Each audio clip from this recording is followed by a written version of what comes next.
အားလုံးပဲမင်္ဂလာပါဗျဒီနေ့မှာတော့ကျွန်တော်က mail တွေကို analyze လုပ်တဲ့အခါမှာမဖြစ်မနေတည်ထားဖို့လိုအပ်တဲ့ assembly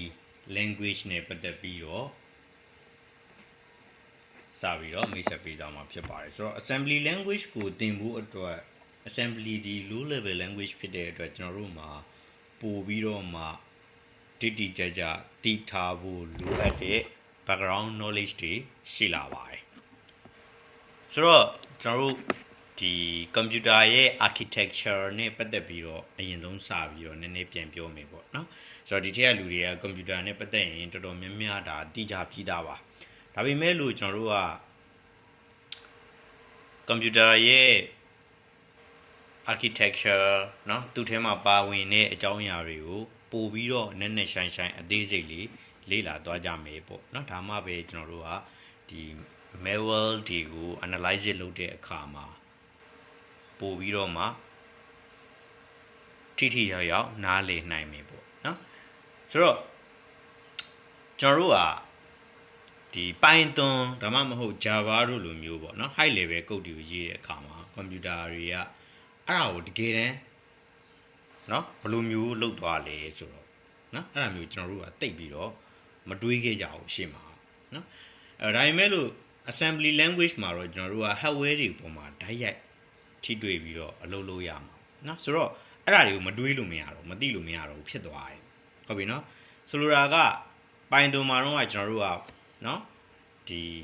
စာကြောင်းတစ်ကြောင်းကို print ထုတ်မယ်ဆိုပါစို့ထုတ်ပြမယ်ဆိုပါစို့ဒါဆိုရင် print ဆိုပြီးတော့မှเนาะကွင်းစာကွင်းပိတ်နဲ့မျက်တောင်ဖွင့်ပိတ်လေးကြားထဲမှာကိုထုတ်ချင်တဲ့စာလေးရေးလိုက်ရင် result ထွက်လာအဲ့တော့နောက်ွယ်မှာဒါတွေကဘလို့လုပ်သွားရလဲဆိုတာကျွန်တော်တို့ကမသိတော့ဘူးပေါ့လေဒါပေမဲ့နော်ကျွန်တော်တို့ကအခုက low level language ကိုသုံးပြီးရေးရမှာအဲ့တော့ assembly ကိုသုံးတော့မယ်ဆိုတဲ့အခါကျွန်တော်တို့ဒီ hardware တွေပေါ်မှာဓာတ်ရိုက်နော်ထိတွေ့ဆက်ဆံရတော့မှာဖြစ်ပါတယ်ဆိုတော့ assembly မှာထိရောက်ပြီးတော့เนาะဒီမှန်ကန်တဲ့ code တွေရေးနိုင်ဖို့ဆိုတာက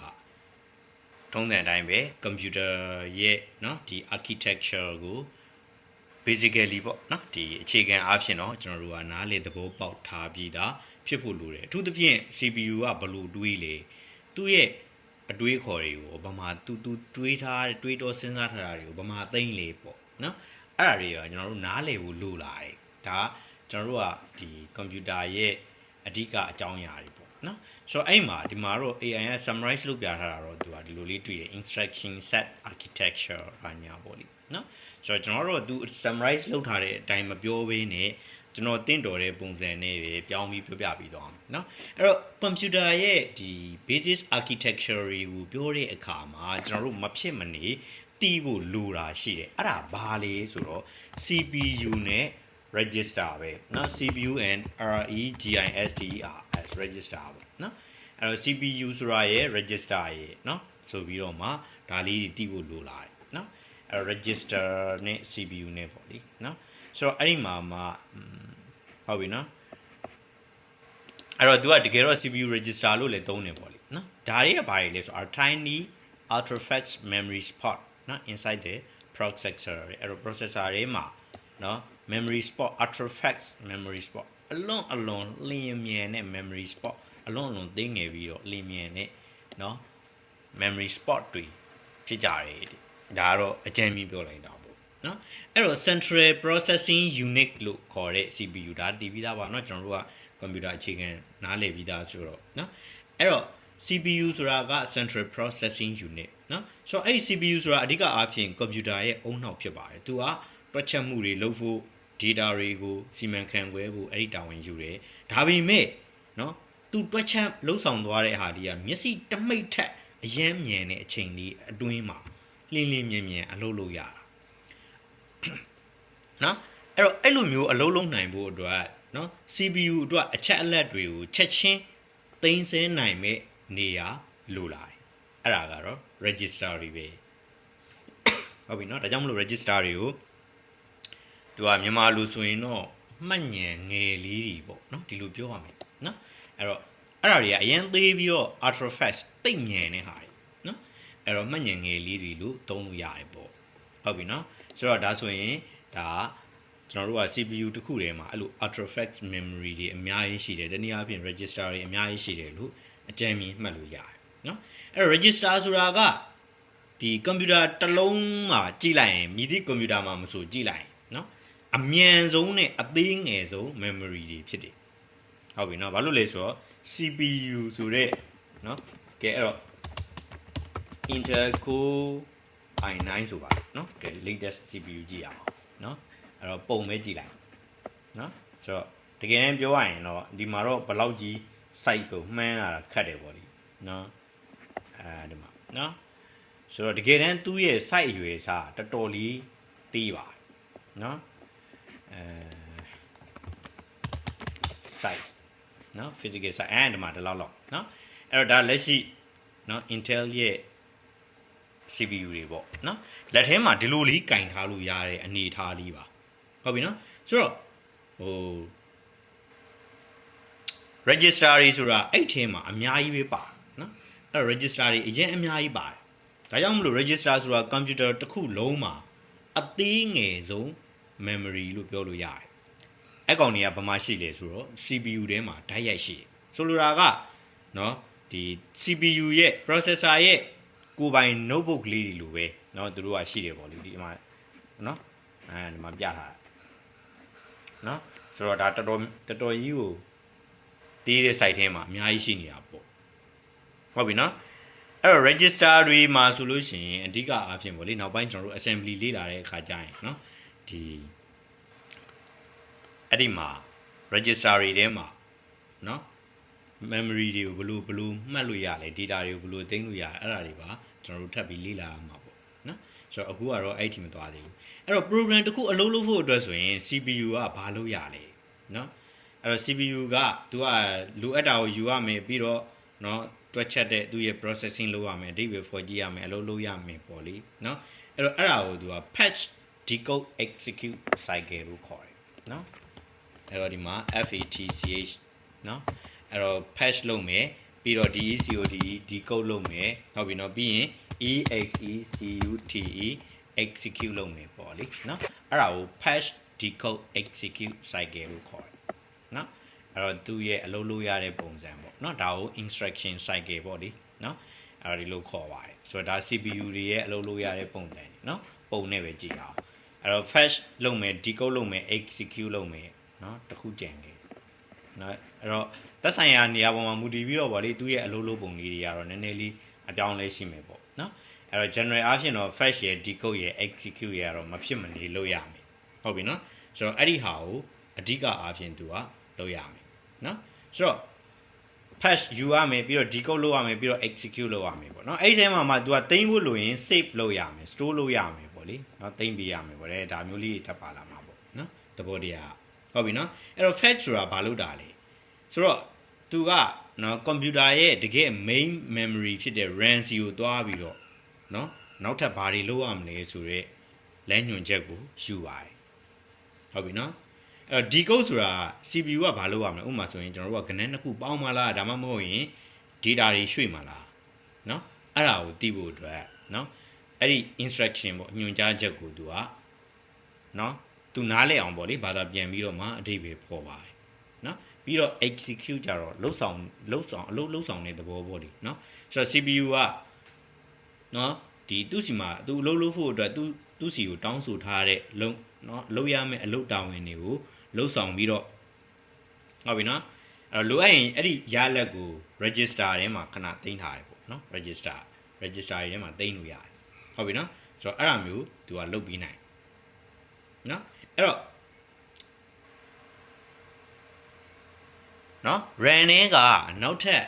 နော်အခုအလုပ်လုပ်နေတဲ့အလုပ်တစ်ခုရှိမယ်အဲ့ဒါပြီးသွားရင်နောက်ထပ်ဘာတွေနော်ဘာအလုပ်တွေထပ်လုပ်ရအောင်လဲဆိုရင်ညွှန်ကြားချက်ကို CPU ဒီ RAM စီမှာယူရတယ်အဲ့တော့ RAM နဲ့ကနောက်ထပ်ညွှန်ကြားချက်ကဘယ်နေရာမှာရှိလဲအဲ့ဒါကို CPU ကဘယ်လိုသိလဲနော်ဆိုတော့ तू ကအဓိကတော့အဲ့နေရာမှာနော် instruction pointer လို့ခေါ်တယ်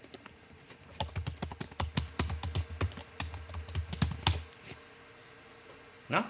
အဲ့တော့ instruction pointer လို့ခေါ်တယ်ဟုတ်ပြီနော်အဲ့တော့ program counter လို့လည်းခေါ်တယ်ပေါ့လေသူနော် instruction pointer တို့မဟုတ် program counter လို့ခေါ်တယ်နော် Wikipedia မှာလည်းကြည့်လို့ရတယ် program counter ဆိုပြီးတွေ့နိုင်တယ်နော် ဆိုတော့အဲ့ instruction pointer IP เนาะကျွန်တော်တို့ IP address နဲ့မမှားနဲ့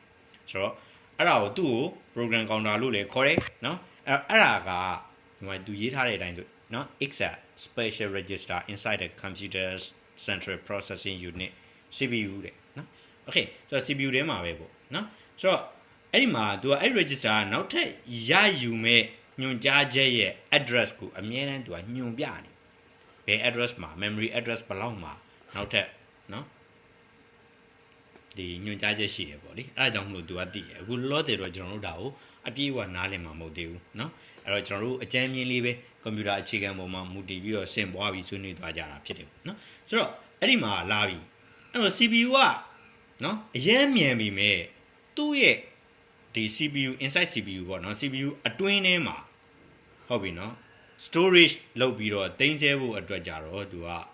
เนาะနေရလုံလောက်မရှိဘူးเนาะဆိုလိုတာ register တွေပဲရှိတယ်အဲ့တော့ program တွေနဲ့ data အကြီးတွေသိမ်းဖို့ဆိုလို့ရှိရင်เนาะအမြန်နှုံးနဲ့အရွယ်အစားပုံမှာမူတည်ပြီးတော့ဟုတ်ပြီเนาะသူကတခြား memory တွေထပ်ပြီးတော့လိုလာတယ်เนาะအဲ့တော့ CPU ကသူ့ထဲမှာဘာတွေရှိလဲဒါလေးတွေရှိတယ်ပေါ့လေเนาะအဲ့တော့ဒီ register တွေရှိတယ်ဒါပေမဲ့အဲ့ဒါတွေကအများကြီးသိမ်းလို့မရဘူးအဲ့တော့ကျွန်တော်တို့ကဥပမာဆိုကြပါစို့ Microsoft Office Word file Excel file တွေ RAM ဆိုရင်တွေက program တွေကနည်းနည်းကြီးတယ်ပေါ့နော်အဲ့ထက်ပိုကြီးသွားပြီဥပမာ Final Cut Pro တို့နောက်ပြီးတော့ကျွန်တော်တို့ Adobe Premiere Pro တို့နော်အဲ့လို software တွေသုံးရင်အရင်ကြီးသွားပြီဟုတ်ပြီနော်ဆိုတော့အဲ့လို data အကြီးတွေကိုနော်သိမ်းဖို့အမြန်နှုန်းနော် speed မြန်လိုတဲ့ဟာတွေပေါ့လေနော်ပြီးတော့သူတို့ရဲ့ site အဲ့ဒါတွေပေါ်မှာမူတည်ပြီးတော့ CPU ထဲမှာ register ထဲမှာဒီတိုင်းသိမ်းလို့မလုံလောက်တော့ဘူးအဲ့ဒီခါမှာနော် CPU ထဲမှာဒါမှမဟုတ် CPU နဲ့နော်ဘေးကက်ရက်လေးမှာရှိပြီးတော့ဟုတ်ပြီနော်ပိုသေးပြီးတော့ပုံမြန်တဲ့ memory ထပ်ပြီးတော့လိုလာတယ်နော်အဲ့ဒါကိုကျွန်တော်တို့ကဘယ်လိုခေါ်လဲဆို cache နော် cache memory လို့ခေါ်တယ်ဟုတ်ပြီနော်အဲ့တော့အဲ့ဒီမှာဒီမှာဆိုလို့ရှိရင်တဲ့နော်သူကဒီမှာ Intel 9ဆိုပါတော့ဒါတော့ဘာရလို့တော့မဟုတ်ဘူးပေါ့လေနော်အဲ့ဒီမှာဆိုရင်9ပေါ့နော်အဲ့တော့ CPU 9တစ်ခုမှာ L1 cache L2 cache L3 cache ဆိုပြီးတော့ share cache နော်အဲ့လိုမျိုးတွေရှိတာပဲပေါ့နော်ဆိုတော့ပြောချင်တာကသူကနော်ဒီ CPU ထဲမှာပဲရှိနိုင်တယ်သို့မဟုတ် CPU နဲ့အလွန်နီးကပ်နေရာတစ်ခုမှာနော်ဒါထားတာမျိုးလည်းဖြစ်နိုင်တယ်ဟုတ်ပြီနော်အဲ့တော့ तू က CPU နဲ့ RAM ကြားထဲမှာနော်ကြားခံအဖြစ်အလုပ်လုပ်ပြီးတယ်ဆိုလိုတာက CPU က RAM CPU ခဏသွားစရာမလိုအောင်ဘာဖြစ်လို့လဲ RAM ရဲ့ speed က CPU နဲ့ရှင်လိုက်ရင်အများကြီးနေလုံးအားကြီးတယ်နော်ယုံနဲ့လိတ်လိုဖြစ်နေအဲ့တော့အများတန်းသုံးနေကြ data တွေကို तू ကနော်ဒီ cache က copy ပွားပြီးတော့တင်ထားတယ်ပေါ့လေအဲ့လိုပြောလို့ရတယ်နော်ဆိုတော့ဟုတ်ပြီ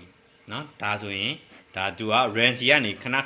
သွားမယူရတော့အောင်လို့လိုအပ်တဲ့ဟာတွေကို cache memory မှာတင်လိုက်တယ်အဲ့ဒီနည်းနဲ့ကျွန်တော်တို့ရဲ့ computer တွေနော် CPU တွေရဲ့လှုပ်ဆောင်နိုင်စွမ်းပို့ပြီးတော့မြင့်လာတယ်လို့အလုပ်လုပ်ရတာပိုမြန်လာတယ်နော်အဲ့ဒီမှာကျွန်တော်တို့အားလုံးသိတယ် RAM လာပြီ RAM ဆိုတော့ RAM နဲ့ access memory အဲ့တော့ तू ကဘာလုပ်ပြီလဲ computer ရဲ့ main memory ပဲနော်အဲ့တော့ဥပမာကျွန်တော်တို့က program တစ်ခုကိုဖွင့်လိုက်တယ်ဆိုကြပါစို့ Microsoft Word ကိုဖွင့်လိုက်တယ်ဆိုပါစို့နော်အဲ့ဒါဆိုရင်အရင်တော့ hard disk ပေါ့အခုအမြန်ဆုံးဖြစ်နေတာကဘာလဲအခုအမြန်ဆုံးဖြစ်တာ SSD ပေါ့နော်အဲ့တော့အဲ့ထဲမှာ तू က install လုပ်ထားတာဟုတ်ဒါပေမဲ့အဲ့ကနေခေါ်သုံးမယ်ဆိုလို့ရှိရင်နှီးသေးတယ်ပေါ့လှုပ်ဆောင်နိုင်တယ်လှုပ်ဆောင်ရည်စွမ်းဆောင်ရည်ကနှီးနေသေးတယ်နော်အဲ့တော့သူ့တက်ပို့ပြီးမြန်တာက RAM ပဲနော်အဲ့တော့ तू က RAM စီကိုခေါ်တင်လိုက်တယ်ဟုတ်ပြီနော်ဒါကြောင့်မလို့ CPU ကကျွန်တော်တို့ရဲ့ဒီ program ရဲ့ဖွင့်ကျင်တဲ့ program ရဲ့ instruction တွေကိုနော် RAM စီကနေယူရတာဟုတ်ပြီနော်ဘာလို့လဲကျွန်တော်တို့က file တစ်ခုဖွင့်လို့မယ်အဲ့ကောင်ကိုပို့ပြီးမြန်တဲ့ RAM ပေါ် RAM နဲ့ access memory ပေါ်ဆွဲတင်လိုက်တယ်နော်အဲ့ဒီနည်းနဲ့ပဲကျွန်တော်တို့ရဲ့ဒီ RAM ကနော် short term အနေနဲ့အလုပ်လုပ်ပြီးတယ်ဒီကောင် long term တော့မဟုတ်ဘူးနော်ဆိုလိုတာကကျွန်တော်တို့က computer ပိတ်လိုက်ပြီဆိုတာ ਨੇ ဒီ memory ကမကြမ်းတော့ဟုတ်ပြီနော်ဆိုတော့အဲ့လိုမျိုးလေးအလုပ်လုပ်ပါအဲ့တော့မနဲ့တူလဲဆိုရင် CPU ကိုကျွန်တော်တို့က support မှုတယောက်လို့သဘောထားလိုက်မယ်ဆိုရင် register တွေကအဲ့ support မှုရဲ့လက်တွေနဲ့တူတယ်မြန်တော့မြန်တယ်ဒါပေမဲ့ तू ကကိုက်နိုင်တာနည်းနည်းနေတယ်နော်မြင်အောင်ကြည့်လိုက်အဲ့တော့ဒီမှာ CHEFT chef နော် cooking ပုံရှာကြည့်မယ်ဟုတ်ပြီနော်အဲ့တော့ဟုတ်ပြီနော်ဆိုတော့ဒီမှာပေါ့နော်ကြည့်လို့ရ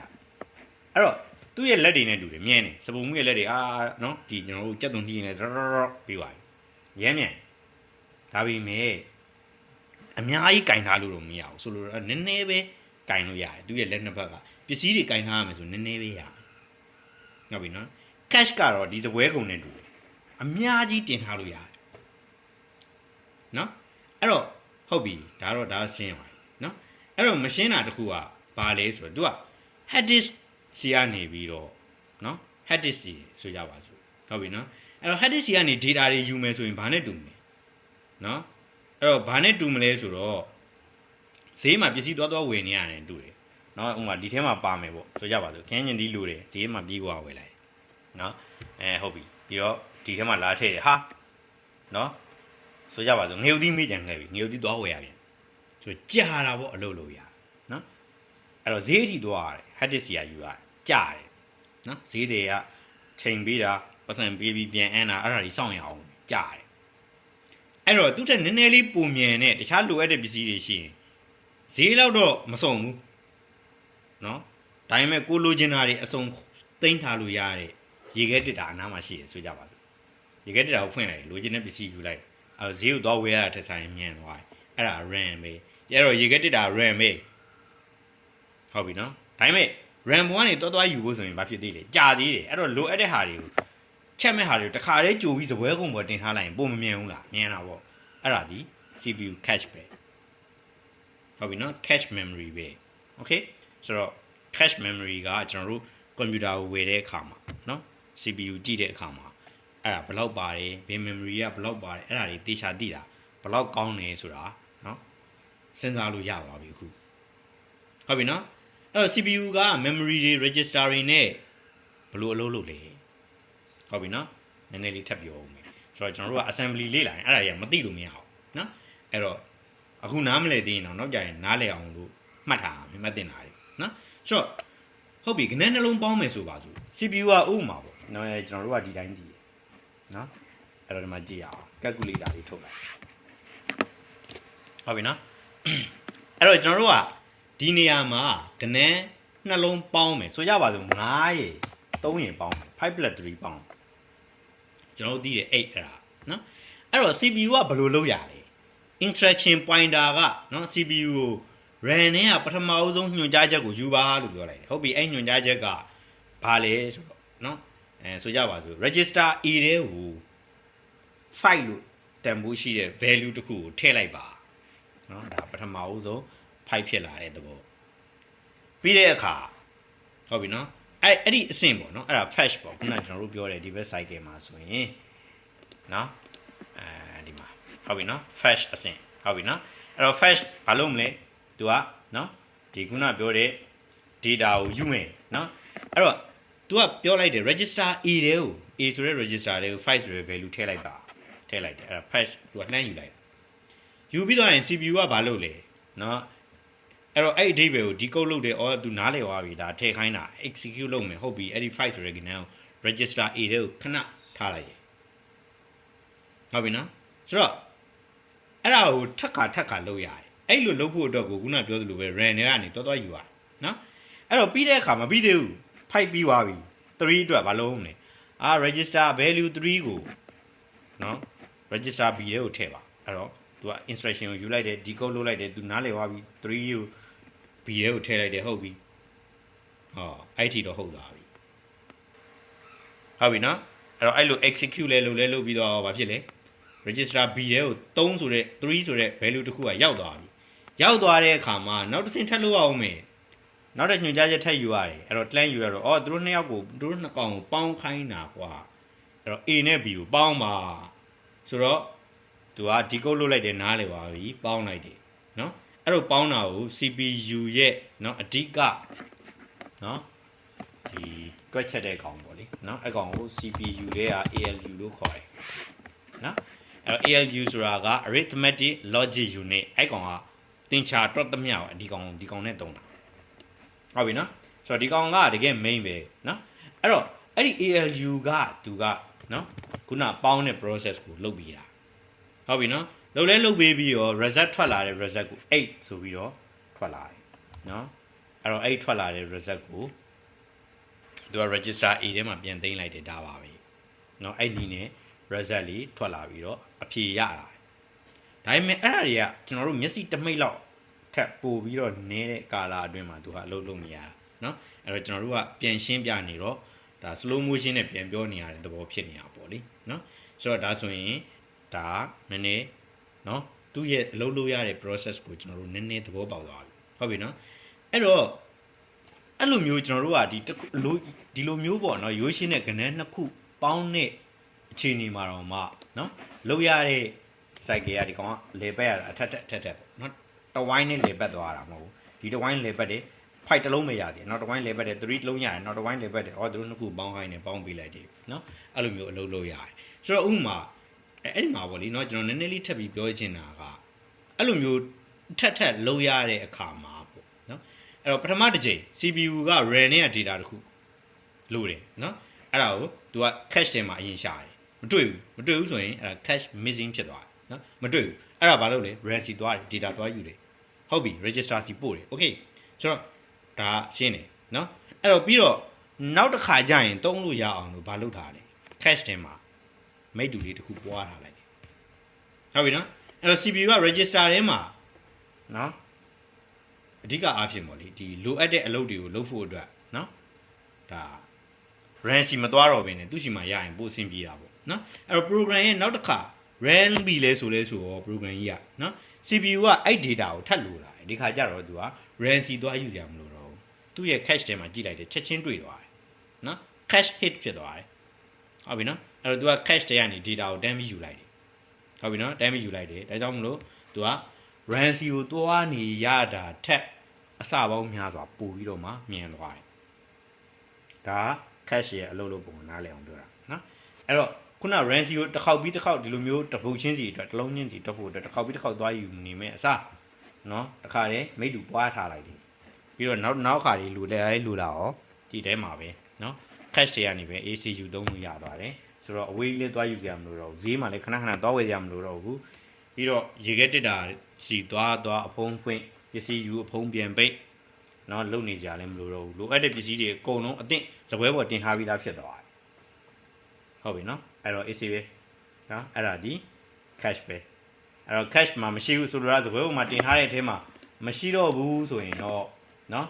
ဒါကတော့ရှင်းပါတယ်နော်သူကအဲ့မှာမရှိတော့ဘူးဆိုရင်တော့ရေခဲတက်တာလေးသွားယူရမှာပေါ့အဲ့မှာမရှိဘူးဆိုရင်တော့ဘာသွားလို့ရတော့မလဲဈေးမှာသွားဝယ်ရတော့မှာပေါ့ဒါကတော့နော်မြင်တာပါတယ်ဆိုတော့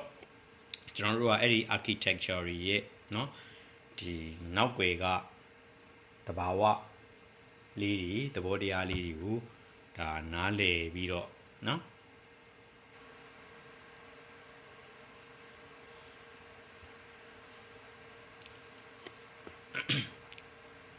တခုခုရေးတော့မယ်ဆိုတဲ့အခါအဲ့သဘောတရားလေးတွေကိုထည့်ပြီးတွေးကြည့်လို့ရတယ်ပေါ့နော်အဲ့တော့အဲ့ဒါကကျွန်တော်တို့ assembly လေ့လာဖို့အတွက်လိုအပ်တဲ့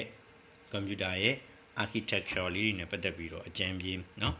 မိတ်ဆက်ရှင်းပြပေးတာဖြစ်ပါတယ်ဆိုတော့ဒီဗီဒီယိုကတော့ဒီလောက်ပါပဲเนาะအဲ့တော့နောက်ဗီဒီယိုကျရင်ကျွန်တော်တို့က data တွေကိုဘယ်လိုမျိုး represent လုပ်လဲစသဖြင့်ပေါ့လေဆက်ပြီးတော့လေ့လာရမယ့်ဟာလေးရှိပါသေးတယ်အဲ့တော့ဒီမှာတော့ရှည်သွားပြီပြင်းစရာကောင်းသွားမှာဆိုလို့နောက်တစ်ပုဒ်မှာပြန်တွေ့ရအောင်ပါ